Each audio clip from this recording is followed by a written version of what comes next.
recevoir... Non, ça y est, c'était juste pour votre arrivée royale. Pas mal quand même.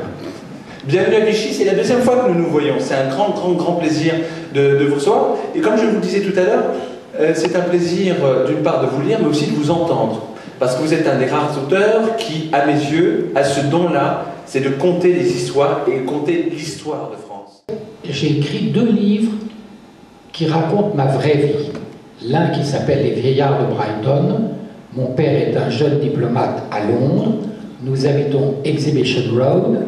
Et un jour, il me surprend en train de taper la tête de mon frère aîné, que je détestais, parce que je pensais qu'il était le préféré de mes parents, contre les carreaux de la cuisine. Le lendemain, mon père m'emmène dans la frégate familiale, voiture Renault, vous vous en souvenez. Nous traversons les gazons à la Lausay, les maisons à la Agatha Christie, la campagne du Sussex. Nous arrivons en front de mer à Brighton. Là, devant un grand manoir gris, il y a une bonne sœur qui descend. Mon père me fait descendre la voiture, me donne ma petite valise en carton bouilli dans laquelle j'avais mes petits soldats, King Horses, Kingsmen. La bonne sœur me prend la main dans un étau, la voiture s'en va. La bonne sœur me fait monter les escaliers qui sentent à la fois l'encaustique et l'urine. Elle m'amène dans un grand dortoir, elle me déshabille, elle me couche. J'ai 5 ans, il est 5 heures du soir. 2 heures après, la double porte s'ouvre avec fracas. Entre un cortège de vieillards, les mains tavelées, les yeux creusés, les couilles brinque-ballantes, qui vont vers leur lit comme des animaux préhistoriques. J'étais dans un asile de vieux. Ça, c'est une histoire vraie. Et tout d'un coup, incident, à la cour, un lion, sans doute échappé des fossés d'Amboise, s'avance vers la fête. Panique généralisée.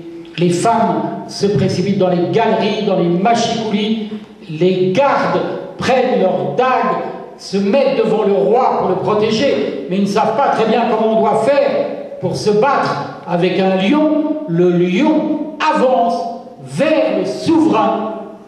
Et là, le roi, très frimeur, reste calme. Il écarte les gardes, il prend sa dague, il attend seul le lion. Le lion lève sa lourde gueule et darde le roi avec ses yeux dorés. Et au moment où le roi va le frapper, il se passe une chose extraordinaire. Le lion éclate en deux. De son dos jaillit une gerbe de fleurs de lys qui tombe aux pieds du roi. Le lion était un automate de Léonard de Vinci. Et vous y étiez. Vous y étiez. Qu'a écrit Léonard de Vinci en parlant de la verge. Celle-ci, c'est assez incroyable quand même, quand on lit cette biographie, qu'on arrive à cette page 327. Il faut dire dans quel contexte. Voilà, oui, en matière de sexualité, l'époque nous propose cependant un point de vue inattendu, celui de Léonard de Vinci lui-même. Lorsqu'il baisse son regard vers son propre sexe, on trouve dans ses carnets de textes sobrement intitulés « De la verge », écoutez plutôt. Celle-ci a des rapports avec l'intelligence humaine et parfois elle possède une intelligence en propre. En dépit de la volonté qui désire la stimuler, elle s'obstine et agit à sa guise, se mouvant parfois sans l'autorisation de l'homme ou même à son insu. Soit qu'il dorme, soit à l'état de veille, elle ne suit que son impulsion. Souvent l'homme dort et elle veille, et il arrive que l'homme est éveillé et elle dort. Maintes fois, l'homme veut se servir d'elle, qui s'y refuse. Maintes fois, elle le voudrait et l'homme le lui interdit. Il semble donc que cet être a une vie et une intelligence distinctes de celle de l'homme, et que ce dernier a tort d'avoir honte de lui donner un nom ou de l'exhiber en cherchant constamment à couvrir et à dissimuler ce qu'il devrait orner et exposer avec pompe comme un officiant. Ça, c'est terrifiant.